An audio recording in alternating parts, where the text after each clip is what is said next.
Hello everyone, welcome to exam Y learning. Mission olympiad എന്നുള്ള പേരിൽ Olympiad എക്സാമുകൾക്ക് prepare ചെയ്യുന്നവർക്കും വേണ്ടിയിട്ട് ഒരു സ്പെഷ്യൽ പ്രോഗ്രാം തന്നെ നമ്മുടെ എക്സാം വൈ കണ്ടക്ട് ചെയ്തുകൊണ്ടിരിക്കുന്നുണ്ട്. അതിൽ ഫിസിക്സിൻ്റെയും ബയോളജിയുടെയും മാത്സിൻ്റെയും ഒക്കെ ക്ലാസ്സുകളും ക്വസ്റ്റ്യനുകളൊക്കെ നമ്മൾ കണ്ടിട്ടുണ്ടാകും. ഇന്ന് നമ്മൾ 9th സ്റ്റാൻഡേർഡിലെ കെമിസ്ട്രിയിലുള്ള ചില കാര്യങ്ങളാണ്, പ്രോബ്ലംസ് ആണ് നമ്മളിവിടെ സോൾവ് ചെയ്യാൻ വേണ്ടി പോകുന്നത്. അപ്പോൾ നമ്മൾ സ്കൂളത്തെ എക്സാം പോലെ ചെറിയ ക്വസ്റ്റ്യനുകളാവില്ല, നല്ല ഹയർ സ്റ്റാൻഡേർഡ് ക്വസ്റ്റ്യൻസ് ആയിരിക്കും. അത് നമ്മുടെ കോൺസെപ്റ്റുകൾ, കെമിസ്ട്രിയിലുള്ള നമ്മുടെ അറിവുകൾ കൃത്യമായി അവിടെ യൂസ് ചെയ്താൽ മാത്രമേ അതിൻ്റെ ആൻസർ കണ്ടെത്താൻ സാധിക്കുകയുള്ളൂ. അപ്പോൾ എന്താ ചെയ്യുക, നിങ്ങൾ വീഡിയോ പോസ് ചെയ്ത് ചോദ്യം കാണുമ്പോൾ അതിൻ്റെ ഉത്തരം നിങ്ങൾക്ക് പറയാൻ പറ്റുന്നുണ്ടോ എന്ന് ഒന്ന് ടെസ്റ്റ് ചെയ്ത് നോക്കുക. കുഴപ്പമില്ല, തെറ്റിയാൽ നമുക്ക് എന്ത് ചെയ്യാം, ഇവിടെ ഞാൻ എക്സ്പ്ലെയിൻ ചെയ്യും അത് എങ്ങനെയാണ് ആൻസർ കിട്ടിയതെന്ന് നിങ്ങൾക്ക് മനസ്സിലാക്കാം. ഒരു ചോദ്യം നമുക്കൊന്ന് പറഞ്ഞു നോക്കാം. ഇവിടെ ഈ ഒരു പിക്ചർ കാണുമ്പോൾ തന്നെ നമുക്ക് മനസ്സിലാകും ഇതെന്താണ്, സെപ്പറേഷൻ ഓഫ് മിക്സ്ചർ എന്നുള്ള ഭാഗത്ത് നിന്നുള്ളതാണ്. 8th ലും 9th ലൊക്കെ നമ്മൾ ഓൾറെഡി പഠിച്ചതാണ്. എത്തനോൾ ആൻഡ് വാട്ടറിൻ്റെ ഒരു മിക്സ്ചറിനെ നമ്മൾ സെപ്പറേറ്റ് ചെയ്യാൻ വേണ്ടി പോവാണ്. ഓക്കെ, അപ്പോൾ അവിടെ ഒരു ഫ്രാക്ഷണേറ്റിംഗ് കോളം ഉണ്ട്, അത് കണ്ടാൽ തന്നെ മനസ്സിലാക്കാം ഇവിടെ ഫ്രാക്ഷണൽ ഡിസ്റ്റിലേഷൻ ആണ് നടക്കുന്നത്. അതേപോലെ തന്നെ നമ്മൾ ഡിസ്റ്റിലേഷൻ ഫ്ലാസ്കിൽ അതിൻ്റെ മിക്സ്ചർ എടുത്തിട്ടുണ്ട്, എത്തനോളും വാട്ടറും എടുത്തിട്ടുണ്ട്. അതേപോലെ കണ്ടൻസർ ഉണ്ട്, അതിൽ നിന്നും കോമ്പണൻറ്റിനെ സെപ്പറേറ്റ് ചെയ്യാൻ നമുക്ക് എന്തിട്ടുണ്ട്, പുറത്ത് ഒരു പ്യുവർ ലിക്വിഡ് കോമ്പണൻറ്റ് കളക്ട് ചെയ്യാനുള്ള ഒരു ബീക്കറും വെച്ചിട്ടുണ്ട്. ശരി, എങ്കിൽ which of the following statement are correct? ഇതിൽ ഏതൊക്കെ സ്റ്റേറ്റ്മെന്റ് ആണ് കറക്റ്റ് എന്നുള്ളതാണ്. 4 ഓപ്ഷനുകൾ ഉണ്ട്, എങ്കിൽ നമുക്ക് 4 ഓപ്ഷനും ഒന്ന് ചെക്ക് ചെയ്ത് നോക്കാം. During the process the liquid with the highest boiling point distils over first.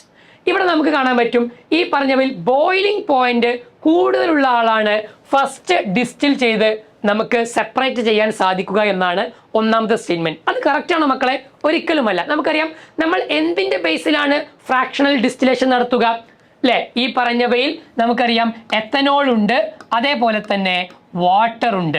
എത്തനോളിൻ്റെയും വാട്ടറിൻ്റെയും boiling പോയിന്റിനെ ബേസ് ചെയ്തുകൊണ്ടാണ് നമ്മൾ എന്ത് ചെയ്യുക, ഈ പറഞ്ഞ ഫ്രാക്ഷണൽ ഡിസ്റ്റിലേഷൻ നടത്തുക. എസ്പെഷ്യലി ഇവർ തമ്മിലുള്ള ബോയിലിംഗ് പോയിന്റിന്റെ ഡിഫറൻസ് എന്ന് പറയുന്നത് സ്മോൾ ഡിഫറൻസ് ആവണം. എത്തനോളിൻ്റെ ബോയിലിംഗ് പോയിന്റ് എന്ന് പറയുന്നത് 78 ആണ്. വാട്ടറിൻ്റേത് നമുക്ക് എല്ലാവർക്കും അറിയാം ഏതാണ്, 100 ഡിഗ്രി സെൽഷ്യസ് ആണ്. ഓക്കെ ആണല്ലോ. അപ്പം വെറും 22 മാത്രമേ എന്തുള്ളൂ, ഡിഫറൻസ് ഉള്ളൂ. അതുകൊണ്ടാണ് ഫ്രാക്ഷണൽ ഡിസ്റ്റിലേഷൻ നടത്തിയത്. ബോയിലിംഗ് പോയിന്റുകൾ തമ്മിൽ ലാർജ് ഡിഫറൻസ് ആണെങ്കിൽ നമുക്ക് നോർമൽ ഡിസ്റ്റിലേഷൻ നടത്തിയാൽ മതി. അപ്പോൾ ഇവിടെ ആദ്യം ആരായിരിക്കും ബോയിൽ ചെയ്തിട്ടുണ്ടാവുക, വാട്ടർ ആണോ എത്തനോൾ ആണോ? ഓഫ് കോഴ്സ് എത്തനോൾ ആയിരിക്കും. കാരണം എന്തേ, നമ്മൾ ഹീറ്റ് ചെയ്യുന്ന സമയത്ത് 50 ഡിഗ്രി 60 ഡിഗ്രി 70 ഡിഗ്രി 78 ഡിഗ്രി ആകുമ്പോഴേക്കും എത്തനോള് ഇവാപ്പറേറ്റ് ചെയ്ത് തുടങ്ങിയിട്ടുണ്ടാവും. ഓക്കെ, അതിനുശേഷം 100 എത്തുമ്പോൾ ആണ് എന്ത് ചെയ്യുക, ഈ പറഞ്ഞ വാട്ടർ എന്ത് ചെയ്യുന്നത്, അത് ഈ പറഞ്ഞ ഫ്രാക്ഷണേറ്റിംഗ് കോളത്തിലൂടെ കയറി പുറത്തെത്തുന്നുള്ളൂ. ഓക്കെ, 100 മോർ ദാൻ 100 വേണ്ടി വരും. അപ്പോൾ ഈ പറഞ്ഞ എത്തനോളാണ് ആദ്യം, ബോയിലിംഗ് പോയിന്റ് കുറവുള്ള ആളാണ് ആദ്യം ഡിസ്റ്റിൽ ചെയ്ത് പുറത്തെത്തുക. So it is an incorrect statement ആണ് ഒന്നാമത്തേത്. രണ്ടാമത്തെ നോക്കൂ, ethanol reaches upper part the column first. ഈ പറഞ്ഞ ഫ്രാക്ഷണേറ്റിംഗ് കോളത്തിന്റെ ഏറ്റവും അപ്പർ പാർട്ടിൽ ആദ്യം എത്തുന്നത് എത്തനോൾ ആയിരിക്കും. ഓഫ് കോഴ്സ്, കാരണം ബോയിലിംഗ് പോയിന്റ് കുറവായ ആൾക്കാണ്. അപ്പോൾ ഈ പറഞ്ഞ സ്റ്റേറ്റ്മെന്റ് കറക്റ്റ് ആണ്. Thermometer first shows A constant reading at 100 degree. Thermometer ആദ്യം തന്നെ, ഇവിടെ നിങ്ങൾക്ക് തെർമോമീറ്റർ കാണാൻ പറ്റും, ആ തെർമോമീറ്റർ ആദ്യം തന്നെ 100 ഡിഗ്രി സെൽഷ്യസ് ആയിട്ടുള്ള ഒരു കോൺസ്റ്റന്റ് ആയിട്ടുള്ള ടെമ്പറേച്ചർ ആണ് റീഡ് ചെയ്യുന്നത്. ആണോ? അല്ല, നമ്മളിവിടെ ബോയിൽ ചെയ്യുന്നതനുസരിച്ച് തെർമോമീറ്ററിൽ അതിൻ്റെ ടെമ്പറേച്ചർ ഇങ്ങനെ ഇൻക്രീസ് ചെയ്യും. 70 80 90 അങ്ങനെ ഇൻക്രീസ് ചെയ്യും. ആദ്യം തന്നെ 100 ഒന്നും ഒരിക്കലും അതിവിടെ കോൺസ്റ്റന്റ് ആയിട്ട് നിൽക്കുകയില്ല. അപ്പോൾ ഇതും റോങ് ആയിട്ടുള്ള സ്റ്റേറ്റ്മെന്റ് ആണ്.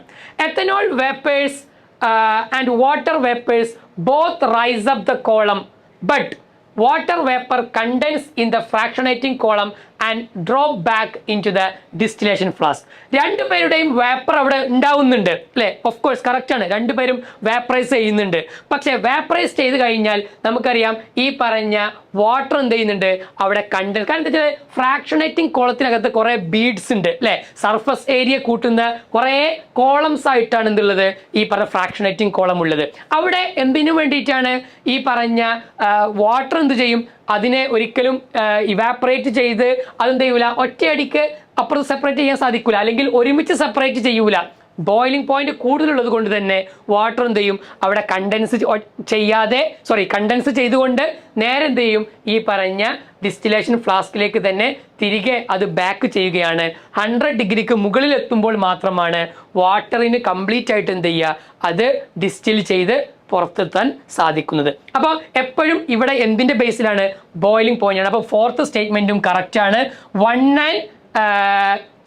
2 and 3 അല്ലെ 2 and 4 2ഉം 4ഉം മാത്രമാണ് ഓപ്ഷൻ സി ആയിരിക്കും കറക്റ്റ് ആയിട്ടുള്ള ആൻസർ ഉണ്ടാവുക. 2ഉം 4ഉമാണ് ഇതിലെ കറക്റ്റ് ആയിട്ടുള്ള സ്റ്റേറ്റ്മെന്റ് ആയിട്ട് ഉള്ളതെന്ന് നമുക്ക് എന്ത് ചെയ്യാം ഇതിൽ നിന്നും കൃത്യമായി മനസ്സിലാക്കാം. ഒരു പ്രോബ്ലം കൂടി നമുക്കൊന്ന് പറഞ്ഞു നോക്കാം. ഇതേപോലെ തന്നെ ബോയിലിംഗ് പോയിന്റ് മെൽറ്റിംഗ് പോയിന്റുമായി ബന്ധപ്പെട്ട ഒരു ചോദ്യമാണ്. The physical properties of 2 substances P and Q given in the table. P ഉണ്ട് Q ഉണ്ട്, അതിൻ്റെ മെൽറ്റിംഗ് പോയിന്റും ബോയിലിംഗ് പോയിന്റും ഡിഗ്രി സെൽഷ്യസിൽ കൊടുത്തിട്ടുണ്ട്. If in liquid state P and Q are miscible, liquid സ്റ്റേറ്റിൽ ഇവർ രണ്ടുപേരും മിസിബിൾ ആണ്, പരസ്പരം കൂടിക്കലരുന്നുണ്ട്. Then which of the following statement is correct regarding their separation, എങ്കിൽ അതിന്റെ സെപ്പറേഷന് കറക്റ്റ് ആയിട്ടുള്ള സ്റ്റേറ്റ്മെന്റ് ഏതാണ്? ഞാൻ ഇതിനെ ഹിൻസ് പറയും, ആൻസർ ഏതാണെന്ന് മക്കൾ എന്ത് ചെയ്യണം കമന്റ് ചെയ്യണേ. P and Q both are volatile liquid at room temperature, hence can be separated by fractional distillation. നോക്കൂ, നമുക്കറിയാം ഫ്രാക്ഷണൽ ഡിസ്റ്റിലേഷൻ നമ്മൾ നടത്തുമ്പോൾ അതിൻ്റെ ബോയിലിംഗ് പോയിന്റുകൾ നോക്കണം.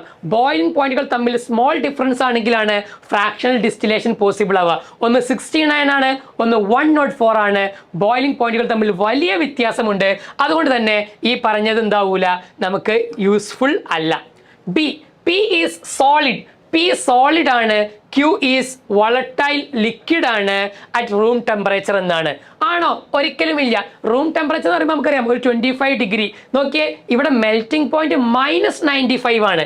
അഥവാ നമ്മൾ ഈ പറഞ്ഞ ടെമ്പറേച്ചർ നോക്കുമ്പോൾ ഇതാണ് 0 എങ്കിൽ ഇത് -100 ആണെങ്കിൽ ഏകദേശം ഇവിടെയാണ് അത് മെൽറ്റ് ചെയ്യണത് അല്ലെ. -95 എന്ന് പറയുമ്പോൾ ഇവിടെ അത് മുതൽ 69 ഡിഗ്രിയിലാണ് അത്.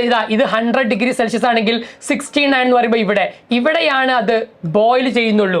അപ്പൊ നോക്കിയേ, ഈ പറഞ്ഞത് എന്താവൂല, ഒരിക്കലും സോളിഡ് സ്റ്റേറ്റിലാണോ റൂം ടെമ്പറേച്ചറിൽ ഉണ്ടാവുക? ആണോ? അല്ല. കാരണം -95 കുറവാവണം. അപ്പൊ ഈ ഒരു സ്റ്റേറ്റിലാണ് ഇയാള് സോളിഡ്, ഇത്രയും സ്റ്റേറ്റിലാണ് ഇയാൾ ലിക്വിഡ് ആയിട്ടുണ്ടാവുക. ഇവിടുന്നായിരിക്കും ഇയാൾ എന്തുണ്ടാവുക, ഗ്യാഷ്യസ് സ്റ്റേറ്റിലേക്ക് മാറുക. ഓക്കെ, അപ്പൊ റൂം ടെമ്പറേച്ചറിൽ ഒരിക്കലും P എന്താവൂല, സോളിഡ് ആവൂല. അതുകൊണ്ട് തന്നെ ആ സ്റ്റേറ്റ്മെന്റ് ബാക്കി നോക്കണ്ട. P is solid, again same ആണ് വരുന്നത്, അവിടെ നോക്കൂല. മാത്രമല്ല ഇവിടെ ഇവാപ്പറേഷൻ ഫിൽട്രേഷൻ ഒക്കെയാണ് പറഞ്ഞത്. എന്നാൽ നമ്മൾ നേരത്തെ പറഞ്ഞ പോലെ ബോയിലിംഗ് പോയിന്റുകൾ തമ്മിൽ ലാർജ് ഡിഫറൻസ് ആണെങ്കിൽ നോക്കൂ, P and Q both are liquid at room temperature. Room ടെമ്പറേച്ചറിൽ രണ്ടുപേരും എന്തായിരിക്കും, ലിക്വിഡ് സ്റ്റേറ്റ് ആയിരിക്കും. And can be separated from each other by simple distillation. അപ്പൊ ഈ ഒരു സ്റ്റേറ്റ്മെന്റ് ആണോ കറക്റ്റ് ആയിട്ടുള്ളത് എന്ന് നിങ്ങൾ എന്ത് ചെയ്യുക, ഈ വീഡിയോക്ക് താഴെ കമന്റ് ചെയ്യുക. ഇതിലെ കോൺസെപ്റ്റുകളെല്ലാം കൃത്യമായി ഞാൻ പറഞ്ഞിട്ടുണ്ട്. ആൻസർ എന്ത് ചെയ്യുക, നിങ്ങൾ വീഡിയോക്ക് താഴെ കമന്റ് ചെയ്യുക. വീഡിയോ ഉപകാരപ്പെട്ടെങ്കിൽ കൂട്ടുകാർക്ക് കൂടി ഷെയർ ചെയ്യുക. മറ്റൊരു വീഡിയോയിൽ നമുക്ക് വീണ്ടും കാണാം. താങ്ക്